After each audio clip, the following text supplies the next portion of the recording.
नमस्कार, आपका स्वागत है मित्रों। फकीर को भी राजा बना देगा कुत्ते को रोटी वाला ये उपाय। अगर आप पितृपक्ष के दौरान कुत्ते को या रोटी वाले उपाय से प्रसन्न कर लेते हैं तो समझो फकीर भी राजा बन जाता है। नमस्कार मित्रों, आज मैं आप सभी दर्शकों को पितृपक्ष के दौरान कुत्ते को रोटी खिलाने के फायदे बताने वाला हूँ और साथ ही बताने वाला हूँ कि कुत्ते को रोटी खिलाने से कैसे आपके घर की गरीबी दूर हो जाती है, क्योंकि पितृपक्ष का लोग बेसब्री से इंतजार करते हैं और ये वो दिन होती हैं जो आपकी किस्मत को पूरी तरह से चमकाते हैं, भाग्य को पूरी तरह से बदल कर रख देते हैं। क्योंकि मित्रों, पितृपक्ष के दौरान गाय को और कुत्ते को रोटी खिलाना बहुत ही जरूरी होता है, परंतु रोटी तो हर कोई खिला देता है। इसके नियम होते हैं, विधि होती है और पूजा भी होती है। ये जानना हर किसी के बस में नहीं होता है, क्योंकि लोगों को सही जानकारी ना होने की वजह से वे गलत तरीके का प्रयोग कर लेते हैं, जिसकी वजह से वे गरीब के गरीब ही रह जाते हैं। तो आज के इस खास वीडियो में हम आपको बताने वाले हैं कि कैसे आप कुत्ते को रोटी खिला के अपने भाग्य को पितृपक्ष समाप्त होने से पहले चमका सकते हैं। तो ये वीडियो बहुत महत्वपूर्ण है। हाथ जोड़कर निवेदन है कि 5 मिनट का समय निकालकर इस वीडियो को बड़े ध्यान से देखिएगा और अंत तक देखिएगा, क्योंकि मित्रों ये समय आपको दोबारा से प्राप्त नहीं होगा, ये वीडियो आपको दोबारा नहीं मिलेगी। इसलिए हम आपसे निवेदन करते हैं कि इस वीडियो को अन्य लोगों के साथ शेयर करते हुए कहीं अच्छे से नोट कर लीजिए, क्योंकि वीडियो में सरल और आसान तरीके से जो उपाय बताने वाला हूं वो आपको किसी भी जंतर मंतर तंत्र के द्वारा पता नहीं लगेंगे और ना कोई ज्योतिषी आपको बताने वाला है, क्योंकि ये उपाय हम आपके लिए सीधे निकाल कर लाए हैं शास्त्रों से। वीडियो में बहुत ही सुंदर तरीके से बताऊंगा कि कैसे आप अपने घर को इन पितृपक्ष के दौरान पितृदोष को दूर कर सकते हैं, शत्रु के भय से दूर रह सकते हैं, भूत पिशाच जादू टोना जैसे अनेक तंत्र क्रियाओं से आप अपने आप को दूर कर सकते हैं। तो ये वीडियो बहुत खास होने वाली है, इसलिए पूरी जिंदगी भर काम आने वाली चीजें आज इस वीडियो में आपको प्राप्त होंगी। तो बने रहिए और चैनल ज्योतिष साधना को सब्सक्राइब जरूर से कीजिए, क्योंकि ये एकमात्र चैनल नहीं बल्कि आप सभी का परिवार है और इस परिवार के साथ जुड़कर इसे ज्यादा से ज्यादा बड़ा करने की कोशिश करें ताकि अन्य लोगों को इसका भला हो जाए। जैसा कि आप सभी को पता है, भाद्र महीने की पूर्णिमा तिथि से ही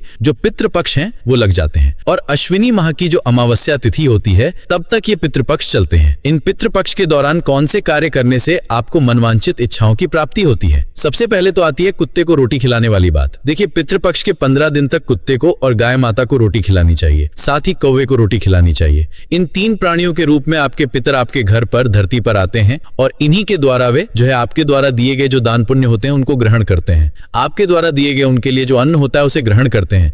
न जाने कौन से भस्म में, चाहे गाय के रूप में, चाहे कुत्ते के रूप में, चाहे कौवे के रूप में आपके घर आपका पिता आ जाए और आपसे वे प्रसन्न हो जाए, तो ये समझो कि आपसे ज्यादा करोड़पति इस दुनिया में कोई हो ही नहीं सकता। क्योंकि जब हमारे बड़े बुजुर्ग प्रसन्न होते हैं तो वे अपने बच्चों को खुशी खुशी आशीर्वाद चाहते हैं।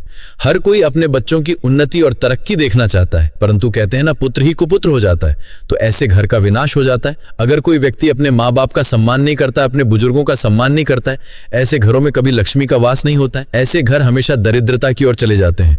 तो मित्रों, आपको ये वीडियो बहुत ही ज्यादा ध्यान से देखने की जरूरत है, क्योंकि मित्रों, जब आप अपने पितरों का आशीर्वाद प्राप्त कर लेते हैं तो दुनिया की कोई ताकत आपको हरा नहीं सकती है और आपके कार्य बिगड़ने से बचा लेगी ये पितृपक्ष के कुछ कार्य। तो ऐसे में पितरों को प्रसन्न करना जरूरी है। जब घर के पितृदोष समाप्त होता है तो कोई कार्य बिगड़ता नहीं और पितृ प्रसन्न होते हैं तो सभी मनोकामना पूर्ण होती है, किसी कार्य में रुकावट नहीं आती। कई बार आप लोगों ने देखा होगा कि आपके घर के बच्चे उन्नति नहीं कर पा रहे हैं, तरक्की नहीं कर पा रहे हैं और घर में वंश वृद्धि भी नहीं हो पा रही है, या शादी विवाह इस जैसी सारी चीजों में रुकावटें देखने को प्राप्त हो रही है। तो ऐसे में जो मुख्य कारण होता है वो होता है आपके घर के पितरों का नाराज होना। जो भी बच्चे अपने बुजुर्गों का सम्मान नहीं करते हैं, ऐसे घरों में बुजुर्ग उन्हें श्राप दे देते हैं, जिस वजह से उनके घर का विनाश होना निश्चित हो जाता है। तो मित्रों, आज का वीडियो जो है हमारे हिंदू धर्म की मान्यताओं के अनुसार, जैसे गाय माता के शरीर में 33 करोड़ यानी 33 कोटि देवी देवताओं का निवास होता है, तो जाहिर सी बात है कि उनके शरीर में अगर 33 कोटि देवी देवता निवास करते हैं तो हमें उनकी पूजा पितृपक्ष के दौरान जरूर करनी चाहिए। घर में बनने वाले भोजन में जो पहली रोटी है वो गाय के लिए निकाल ले और अंतिम रोटी कुत्ते के लिए निकाले, साथ ही एक रोटी कौवे के लिए जरूर निकालें। कुछ करे न करें, अपने पितरों के लिए श्राद्ध, तर्पण, दान पुण्य कुछ कर पाए न कर पाए, ये 3 काम जरूर ध्यान से कर लीजिएगा। आपका भला होने से दुनिया की कोई ताकत नहीं रोक सकती। मैं ये लिख कर लेता हूँ, मैं ये गारंटी से कहता हूँ कि आप अगर इस वीडियो को देखने के बाद मेरी इस छोटी सी बात को मान लेते हैं, बिना पूजा पाठ के आपके पितृ जो हैं प्रसन्न होंगे और आपको जो है किसी चीज की कमी नहीं रहने वाली है। तो वीडियो बहुत ही ज्यादा फायदेमंद है। देखिए, पूरी जिंदगी में कदम कदम पर आपको हार प्राप्त हो रही है, आपको पैसा नहीं मिल रहा है, हर तरह से तरक्की नहीं हो रही है, छोटे से छोटे काम बनते नहीं है, 2 से 3 मिनट का कार्य भी आपका जो है बिगड़ जाता है, उसमें भी अगर आप उम्मीद लगाकर बैठे हैं कि वो सफल हो जाए, वो भी बिगड़ जाता है। तो ये 5 मिनट का समय आपके लिए अमूल्य है। हमारे शास्त्रों में ये साफ साफ लिखा गया है कि जो व्यक्ति पितृपक्ष के दौरान गाय को रोटी खिला देता है या कुत्ते को रोटी खिलाता है तो कैसा भी भयंकर पितृदोष और पितृदोष दूर होता है। अगर कुत्ते को रोटी खिला दी जाए तो शत्रु वह दूर होता है। अगर कौवे को रोटी खिला दी जाए तो पितृदोष, काल सर्प दोष जैसे अन्य दोष जो कुंडली से जुड़े होते हैं वे दूर हो जाते हैं। आप सभी मित्रों को पता है, अगर किसी में काल सर्प दोष लगा है किसी कुंडली में, निश्चित रूप से तो वो अकाल मृत्यु को प्राप्त होता है। लेकिन ये छोटे छोटे उपाय आपके बहुत सारी तकलीफों से बचा सकते हैं। और ये भी कहा जाता है कि अगर किसी गरीब या भूखे को रोटी खिला दी जाए और तो आपको आकस्मिक रूप से धन की प्राप्ति होती है। तो मैं आप लोगों को इसी के बारे में थोड़ा सा विस्तार से बताऊंगा। थोड़ा सा ध्यान देने की जरूरत है क्योंकि मैं हर कदम पर आपका मार्गदर्शन करता रहता हूं, पग पग पर आपकी मदद के लिए तैयार रहता हूं। और आप अपनी मदद करवाने के लिए आप कमेंट में अपनी परेशानियां लिख सकते हैं, अपना नाम और राशि डाल सकते हैं। मैं आपको आपकी राशि अनुसार उपाय देकर भी बता दूंगा। मित्रों, ज्योतिष साधना एकमात्र चैनल नहीं बल्कि आप सभी के लिए एक नई जानकारी लेकर आता है जिससे आपको अच्छी सीख प्राप्त होती है। आपके दुखों का अंत होने के तरह तरह की पूजा विधि और उपाय प्राप्त होते हैं। तो सबसे पहले यहाँ पर हम बात करते हैं गाय को लेकर। देखिए, पहली रोटी जो होती है पितृपक्ष के दौरान गाय को खिलाना सबसे जरूरी होती है। गाय को सबसे पहले ही रोटी खिलाना है। जो घर में सबसे पहले जो रोटी बनती है, चाहे चावल आटा जो कुछ भी बनाते हैं, उसमें सबसे पहले गाय माता के लिए जरूर से निकालें। और ये उपाय कम से कम आपको लगातार पूरे पितृपक्ष के दौरान करना है। मतलब सप्ताह में आप जो है एक भी दिन नहीं छोड़ेंगे, गाय को रोटी खिलाना है।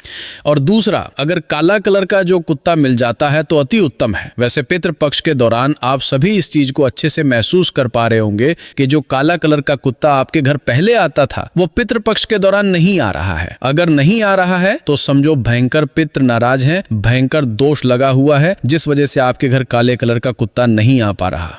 अगर किसी कारण से आ जाए और आपके द्वारा डाले हुए खाने को भी ना खाए तो ये समझो कि वो आपसे बहुत ही ज्यादा नाराज है। तो ऐसे में कैसे भी उनको मनाइए, काले कलर के कुत्ते को घर लाइए। अगर नहीं मिलता है, कहीं पर भी मिलता है तो वहीं जा करके जो है आप उनको रोटी खिला सकते हैं। रोटी खिलाने की विधि है, इससे क्या होगा कि आपका जो दुर्भाग्य सौभाग्य में बदल जाएगा। तीसरा, कौवे को रोटी खिलाना। अगर आप कौवे को रोटी खिलाते हैं, वैसे तो कौवे को रोटी खिलाना थोड़ा सा मुश्किल होता है, अगर कौवे को रोटी खिला देते हैं तो इससे पितृ दोष दूर होता है। पितृ दोष के जो पितृ होते हैं, जो दोष दूर करने वाले होते हैं, वे प्रसन्न होते हैं और कृपा बरसाते हैं, आशीर्वाद देते हैं। आकस्मिक धन की प्राप्ति होती है। आपका व्यापार जो है बंद पड़ा होता है वो चलना प्रारंभ हो जाता है। काल सर्प दोष दूर हो जाते हैं। दूसरा, दुर्घटना जो मृत्यु अकाल होने वाली होती है, काल सर्प दोष के कारण कुंडली में लगा होता है, वो दूर हो जाता है। अगर गरीबी रेखा में जीवन यापन कर रहे हैं तो गरीबी आपकी जो है दूर हो जाती है और गरीबी कभी नहीं आती है। गरीबी अगर आपके घर में बहुत ज्यादा पैर पसारे हुए हैं तो वो इस पितृ पक्ष के दौरान निश्चित ही दूर हो जाएगी। अगर रोटी खिलाते हैं तो इसका आशीर्वाद आपको प्राप्त होता है। धन की प्राप्ति का ये मार्ग अवश्य ही अपनाइए।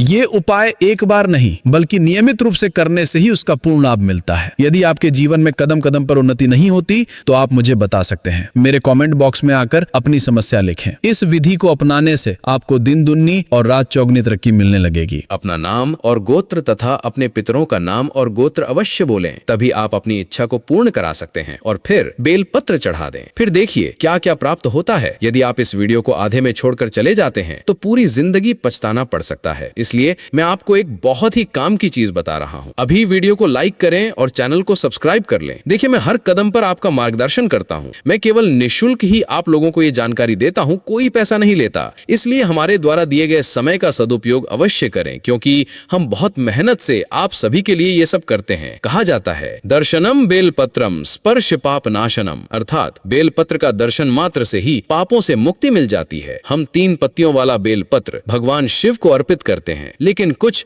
भाग्यशाली लोगों को 4, 5, 6 या 7 पत्तियों वाला बेलपत्र मिल जाता है। यदि पितृपक्ष के दौरान ऐसा बेलपत्र मिले तो ये अति उत्तम होता है। कुछ लोगों को 9 मुख वाला यानी 9 लेयर वाला बेलपत्र भी मिलता है। तंत्र शास्त्र, वास्तु शास्त्र और धर्म शास्त्रों के अनुसार यदि 4, 5, 6, 7 या 9 मुख वाला बेलपत्र किसी भाग्यशाली को मिल जाए तो उसे भगवान शिव को अर्पण अवश्य करना चाहिए। ऐसा करने से भगवान तुरंत मुंह मांगी की इच्छा प्रदान करते हैं। लेकिन इसका एक तांत्रिक विधान है। एक छोटा सा उपाय करने से ही आपको इसका फल प्राप्त होता है। बहुत से लोग इसे मिलने के बाद भगवान को अर्पित करके पानी में विसर्जित कर देते हैं, लेकिन ऐसा नहीं करना चाहिए। यदि आपको ऐसा बेलपत्र मिलता है जो भाग्यवश ही मिल पाता है तो समझ लीजिए कि आप पर भगवान शिव की विशेष कृपा है। ओम नमः शिवाय मंत्र का 108 बार जाप करके ध्यान करें और फिर भगवान को अर्पित करें। मन में प्रार्थना करें, जिस भी वर्ग से आते हैं, जिस भी फल की इच्छा हो मन में वो बोल दें। भगवान के सामने की गई ये इच्छा 1 सप्ताह सप्ताह के भीतर ही पूरी हो जाएगी, इसमें कोई संदेह नहीं है। भाग्यशाली लोगों को ये मौका मिलता है तो इसे अपने हाथ से जाने न दें।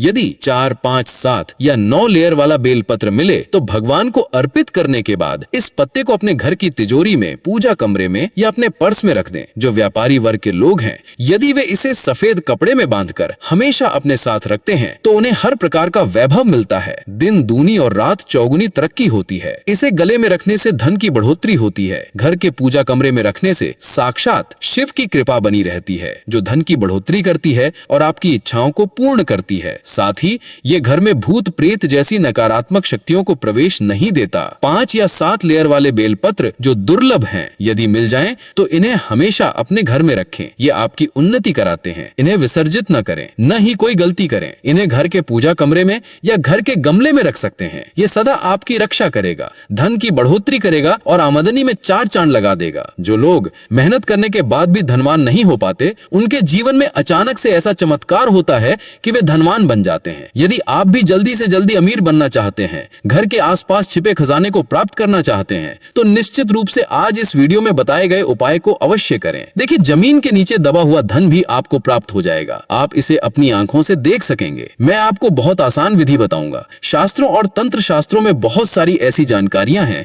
जिनकी मदद से जमीन में दबा खजाना प्राप्त करके आप अपनी गरीबी मिटा सकते हैं। और ये खजाने बहुत आसानी से मिल भी जाते हैं, जिनका आप अपने जीवन में उपयोग कर सकते हैं। इससे पहले कि मैं ये सारी जानकारी बताऊं, यदि आपने वीडियो को लाइक नहीं किया है तो अवश्य कर दें। हमारा मकसद केवल आप सभी का भला करना है। मित्रों, अब मैं आपको एक ऐसे वृक्ष के बारे में बताता हूँ जो स्वयं जमीन में नहीं बल्कि दूसरे पेड़ पर उगता है। इसे हम वृक्ष का बांधा कह सकते हैं, जैसे पीपल का बांधा। पितृ पक्ष के दौरान इसका उपाय करना है। जैसे पीपल का बांधा होता है, ठीक उसी प्रकार इमली का भी बांधा होता है। तंत्र शास्त्र में उल्लेख है कि इमली के बांधे को यदि कोई व्यक्ति पितृ पक्ष के दौरान मुख में रखकर जमीन में गड़ा हुआ धन देखने की इच्छा रखता है तो उसे बहुत आसानी से गड़ा हुआ धन मिल जाता है। इसमें कोई संदेह नहीं है। अंकोल के फल और विलायती कंद की जड़ को रखने से भी जमीन के नीचे दबा खजाना दिखाई देने लगता है, ऐसा हमारे तंत्र शास्त्र कहते हैं। ठीक इसी प्रकार सफेद गांजे की जड़ को अंकोल के तेल में घिसकर आंखों में लगाने से जमीन में गड़ा धन दिखाई देने लगता है, लेकिन अंकोल का तेल पाताल यंत्र से निकालना होता है। इन तीनों प्रयोगों को रवि पुष्य नक्षत्र में, यानी रविवार के दिन जब रवि पुष्य नक्षत्र हो तब करना चाहिए। तभी आप गड़े खजाने को देख पाएंगे और प्राप्त कर सकेंगे। इन्हीं खजानों को प्राप्त करके आप अपनी गरीबी मिटा सकते हैं। मित्रों, यदि आप चाहते हैं कि ये पितृपक्ष आपके लिए खुशियां लाएं और जीवन में किसी चीज की कमी ना आने दे, तो एक काम कीजिए। पितृपक्ष के पूरे दिन जब भी आप ये वीडियो देख रहे हैं तभी से प्रारंभ कर दीजिए। 1 लोटा जल लेकर उसमें काले तिल डालकर पीपल के वृक्ष को सींचना प्रारंभ कर दीजिए। ऐसा करने से पितरों का आशीर्वाद प्राप्त होगा और देवी देवताओं की कृपा बनी रहेगी। प्रतिदिन गाय को रोटी खिलाना भी है, इस बात का ध्यान रखना है। साथ ही पूरे पितृपक्ष के दौरान घर में जहां पानी पीने का स्थान होता है, जहां मटका रखा होता है, अब तो लोग पैसे के अभाव में नल लगा लेते हैं, वहां पर आप एक मिट्टी का दीपक जलाना प्रारंभ कर दीजिए। यदि वहां नहीं तो छत पर पानी की टंकी के पास शाम के समय एक दीपक जलाएं, परंतु ये दीपक शुद्ध सरसों के तेल का होना चाहिए और इसमें 1 चुटकी काले तिल अवश्य डाल दें। इसमें रुई की लंबी बत्ती का प्रयोग करें। ऐसा करते रहने से आपके घर का सारा पितृदोष दूर हो जाएगा, जीवन में किसी चीज की कमी नहीं रहेगी और धन धार्य बढ़ता रहेगा। इस समय कोई भी भिक्षुक आपके दरवाजे पर आता है तो उसे खाली हाथ न जाने दें। जितना हो सके अपने पितरों के निमित्त दान और तर्पण करें। यदि संभव हो तो गया जाकर गंगा स्नान करें। जो भी आपसे बन सके वो पितरों के लिए अवश्य करें। ये आपको शुभ फल देगा और आपके भाग्य को चमकाकर आपको शीघ्र ही धनवान बना देगा। आज की वीडियो में बस इतना ही। उम्मीद है कि आपको वीडियो देखकर सारी पूजा विधि और उपाय अच्छे से समझ आए होंगे। यदि नहीं समझ आए तो दोबारा देख लीजिएगा, कोई गलती मत कीजिएगा। ये वीडियो बहुत ही उत्तम है। अगली बार आप अपनी परेशानी बता दीजिएगा, हम उससे जुड़ा वीडियो लेकर आएंगे। एक साथ आप सभी से निवेदन करना चाहूंगा कि जितने भी प्यारे दर्शक इस वीडियो को देख रहे हैं वे सब वीडियो को लाइक अवश्य करें और चैनल ज्योतिष साधना को सब्सक्राइब करके कमेंट में ओम पितृदेवाय नमः अवश्य लिखें, ताकि आपके द्वारा किए गए कमेंट से आपकी पूजा श्रद्धा आपके पितरों तक पहुंच जाए और अन्य लोग भी उस कमेंट को पढ़कर स्वयं को धन्य समझें, पापों से मुक्त हों और अपने पितरों को प्रसन्न कर सकें।